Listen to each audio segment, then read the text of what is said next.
آج کا ہمارا موضوع ہے ڈسٹریبیوٹر، ریٹیلر اور ایڈوانس انکم ٹیکس 2024-2025۔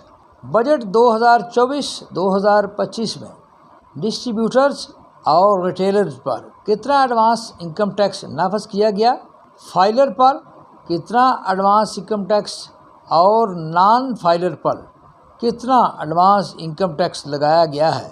اس کی تفصیل کچھ یوں ہے۔ بجٹ 2024-25 سے پہلے کچھ خاص قسم کے مینوفیکچررز اور commercial exporters with holding agent تھے، لیکن اب ہر قسم کے مینوفیکچررز اور کمرشل ایکسپورٹرز کو ود ہولڈنگ ایجنٹ قرار دے دیا گیا ہے۔ مثال کے طور پر وابڈا اور سوئی گیس کا محکمہ بجلی اور گیس کے بلوں پر انکم ٹیکس اور سیل ٹیکس وصول کرتا ہے۔ یہ دونوں محکمے FBR کے ود ہولڈنگ ایجنٹ ہیں۔ ایسے ہی اب صنعت کار اور کمرشل ایکسپورٹر FBR کے ود ہولڈنگ ایجنٹ بن گئے ہیں۔ ان کی ذمہ داری ہے کہ وہ ہول سیلر، ڈیلرز اور ڈسٹریبیوٹر سے advance income tax 236G section کے مطابق وصول کرے۔ وصول کرنے کا طریقہ کار یہ ہے کہ جب کوئی کمرشل امپورٹر یا مینوفیکچرر اپنی کوئی آئٹم یا گڈز ڈسٹریبیوٹرز، ڈیلر اور ہول سیلر کو فروخت کرے گا تو وہ سیل کے وقت فرٹیلائزر کی آئٹم پر فائلر سے 0.25% کے حساب سے ایڈوانس انکم ٹیکس لے گا، جبکہ فرٹیلائزر یعنی کھاد کے علاوہ کوئی بھی شے ہوگی وہ فائلر سے 1% کے حساب سے ایڈوانس انکم ٹیکس وصول کرے گا۔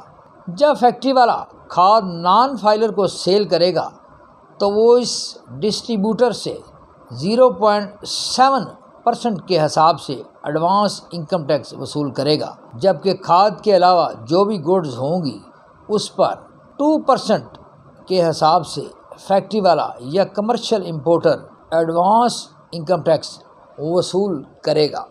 احتیاط کے لیے ڈسٹریبیوٹر کو چاہیے کہ وہ فیکٹری اونر یا کمرشل امپورٹر سے purchase certificate, advance income tax certificate حاصل کرے، علاوہ ازیں ٹیکس چلان یعنی CPR بھی حاصل کرے، تاکہ سال کے آخر میں جب ڈسٹریبیوٹر، ڈیلر اور wholesaler income tax return file کریں تو وہ ایڈوانس انکم ٹیکس کو اپنی ریٹرن میں ایڈجسٹ کر سکیں۔ Income tax section 236H retailer کو ڈیل کرتا ہے۔ پہلے یہ سیکشن مخصوص قسم کے importer, factory owners, distributors, dealers اور ہول سیلر پر لاگو ہوتا تھا۔ اب یہ ہر قسم کے صنعت کار، کمرشل امپورٹر، ڈیلر، ڈسٹریبیوٹر اور ہول سیلر پر نافذ العمل ہے۔ ان سب کی ڈیوٹی ہے کہ وہ ود ہولڈنگ ایجنٹ کی حیثیت سے ریٹیلر سے ٹیکس وصول کریں۔ ریٹیلر فائلر پر یہ ٹیکس 0.5% ہوگا اور نان فائلر ریٹیلر پر 2.5% کے حساب سے یہ ٹیکس لگے گا۔ اس سے پہلے ود ہولڈنگ ٹیکس یا ایڈوانس انکم ٹیکس کچھ مخصوص پروڈکٹس پر تھا، جیسا کہ الیکٹرانکس، سیمنٹ اور میڈیسن وغیرہ وغیرہ۔ یہ ٹیکس بھی ایڈجسٹیبل ہے۔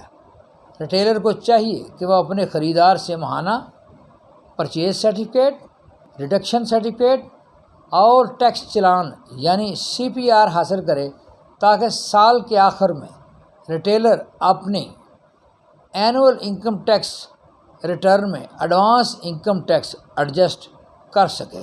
Please like, comments, share and subscribe my YouTube channel TSC Tarak Search Channel and my YouTube channel TSC Tarak Study Channel Shorts. Thank you.